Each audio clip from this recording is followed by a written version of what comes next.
your first time being here, welcome. If you've been here before, welcome back. It's good to see you.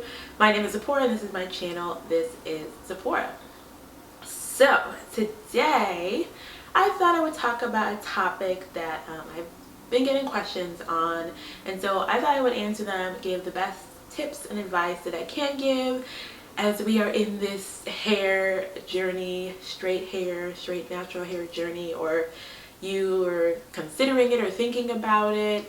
Hopefully these tips and tricks help you make a decision if this is the route you want to go. And if you're in this journey already, hopefully these tips will encourage you and give you some advice. So y'all, I got my notebook. I got just a few tips, keeping it simple. I like to keep it simple and straightforward and just get right into the video. So let's get into it. Today's topic, I want to talk about how to maintain your straight hair for a month. So for those of you who are familiar with my channel, you know that I'm a straight hair natural and I straighten my hair once a month.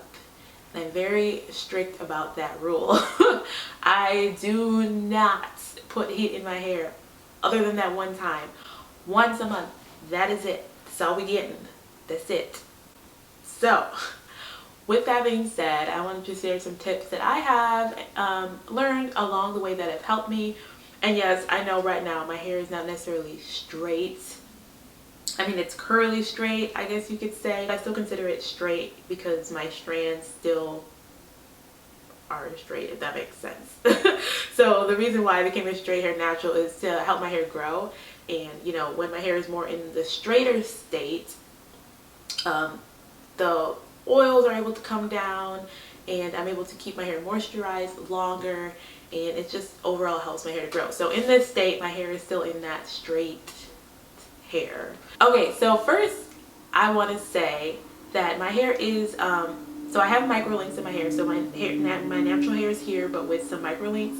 If you want to see my video on how I put my micro links in my hair, feel free to watch this video.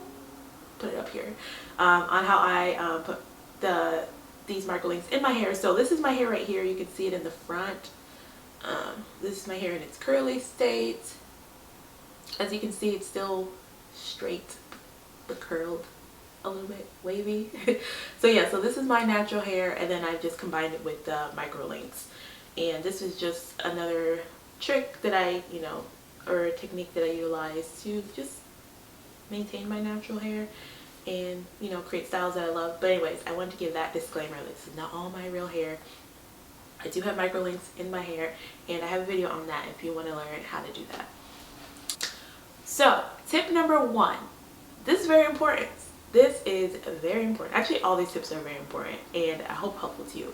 So anyways, tip number 1 is technique. So maintaining straight hair natural, the first most important thing is you want to make sure you have the right technique when you are straightening your hair on wash day. When you have one time to get that hair right, that hair straight, and you want to make sure that you are utilizing the right techniques so that you do not have to come back to your hair and re-straighten it a week later because you didn't straighten it right, or you didn't blow dry it right, so the straighten didn't come out right. You want to make sure that you are doing it right from the beginning to be. Otherwise, if you have to come back because you didn't blow dry it right and then your straightening doesn't come out right, then you're tempted to flat iron it again, and you don't want to do that. You want to make sure you get it right the first time. That is very important. I do share how I do my wash day, so I have some videos about that. So feel free to go back to my channel after this video and check those out. But that is so important, and you want to make sure that you're getting it right from the beginning, because then that's going to set the tone of you'll be like, oh gosh, my hair is like a hot mess because I didn't flat iron it right and now I don't know what to do. So you don't want to encounter that problem. So you want to get it right from the beginning. And another really important step to that is making sure that you're using quality tools. Make sure you are using a quality blow dryer. Make sure you're using a quality straightening iron or flat iron. That was a mistake I used to make, and my hair used to not come out right, and then I would just have it in a bun for like the rest of the month because I didn't know what to do with it. So yeah, so making sure you're using quality materials and a good technique will save you so much for the rest of the month. Okay, let's move on to tip number 2. Tip number 2, this is also really important, is setting expectations. So this definitely helped me a lot as well in my natural hair journey, because I always felt, oh, my hair has to be super slick straight, and if it's not, then it doesn't look right, it doesn't look done. But as I kind of have been walking in this journey, I am learning to embrace the frizz and, you know, the more natural look, if that makes sense. Like I've told people, I'm even leaning more towards like the more natural color type of wigs, like the more yaki textures. And like I have in my hair with the micro links, I have like a kinky straight, I think. And so just embracing that, you know, you guys know what I'm talking about, like that state in between where it's like straight, but it's, you know, textured straight, if that makes sense. So I'm just learning to just embrace that, and that's just part of the process, that's part of my hair, and learning to embrace and love that, and also finding ways to work with it and not against it. So if you saw my refresh video, I talk about how I refresh my hair and how I just, you know, how I work with my frizz to get the style I want, and feel free to watch that video. But just like managing your expectations is going to be crucial, because your hair is probably not going to stay slick straight the whole time. I'm just being honest without adding extra heat. So just managing expectations, being okay with a little bit of frizz, just embracing that texture, because it's a beautiful texture, it really is, and there's a lot you can do with it. So keeping the expectations in mind. All right, tip number 3, utilizing protective styles. So that comes in all different ranges. So that goes from, you know, as a natural hair, they always talk about protecting your ends. So making sure your ends are protected is just as important and essential. Also, you don't want to play with your hair too much. So trying to find styles that are low maintenance, that don't require you to be in your hair a lot, which will also cause frizz, and also could cause some damage if you're just playing with your hair all the time. It could cause some breakage. So utilizing low maintenance protective styles, I like putting my hair just like into braids. You'll see that a lot. Or I will just have a week where I just wear a wig, so I just have my hair protected underneath the wig. For instance, if you're working out, you want to make sure that you maybe have a silk scarf around your edges. So just little things like that. Just prepare ahead of time if it's going to be raining, having a hat, or just like those little things. Like think ahead and just try to figure out some great low maintenance hairstyles that you can utilize. And that has been my saving grace, and I share some of the hairstyles I love. Also utilizing heatless styles, that's really great. This is one of my favorite heatless styles, and like I said, I do share that in my refresh video, how I refresh my hair. So utilizing heatless styles is really essential. Also, silk is your friend. Silk pillowcases, satin, silk bonnets, all those things still really, really important in this journey. And then keeping your ends protected. So I'll have my hair in a bun when I go to sleep at night, or I'll just make sure, however I'm sleeping or whatever, I'm making sure my ends are protected. So keeping that in mind.